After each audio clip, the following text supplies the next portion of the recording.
Hi friends, இன்றைக்கி digital marketing பற்றி topic எடுத்திருக்கோம்.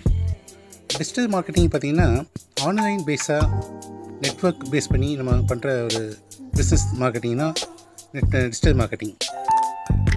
மேக்ஸிமம் இந்த சோஷியல் மீடியாவில் இருக்க ஃபேஸ்புக், வாட்ஸ்அப், ட்விட்டர் இந்த மாதிரியான ஆப்பை நம்ம யூஸ் பண்ணி நம்ம ப்ராடக்ட்ஸை மார்க்கெட்டிங் பண்ணுறது தான் பேஸ். இதில் பார்த்திங்கன்னா content marketing, social media marketing, affiliate marketing அப்படின்னு நிறைய பேஸ் இருக்குது.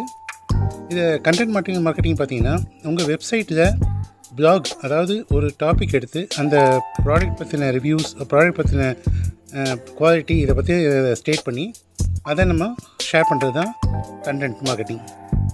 சோஷியல் மீடியா மார்க்கெட்டிங்கிறது சோஷியல் மீடியா, ஃபேஸ்புக், வாட்ஸ்அப் இந்த மாதிரியான மீடியா வந்து நம்முடைய இதை ஷேர் பண்ணுறது, போஸ்டர் ஷேர் பண்ணுறது, அதோடைய இந்த மார்க்கெட் ட்ரெண்டை ஷேர் பண்ணுறது தான் social media marketing. Affiliate marketing, அதாவது நம்ம ஒரு கம்பெனியோட கான்டாக்ட் பண்ணி அக்ரிமெண்ட் போட்டு அவங்க கம்பெனி மூலமாக வர ப்ராடக்ட்ஸை நம்ம மூலம் ப்ரொமோட் பண்ணி அதை வர கமிஷன் ஷேர் பண்ணுறது தான் affiliate marketing. Reviews, star rating இதெல்லாம் கொடுக்குறது அது ஒர்க் இருக்கும். ஸோ இந்த மாதிரியான மார்க்கெட்டிங் வந்து இப்போ ஸ்ட்ரைடாக போயிட்டுருக்கு. இந்த மாதிரி மார்க்கெட்டிங் தான் நமக்கு ஃப்யூச்சரில் வந்து பேஸாக இருக்கும். தேங்க்யூ.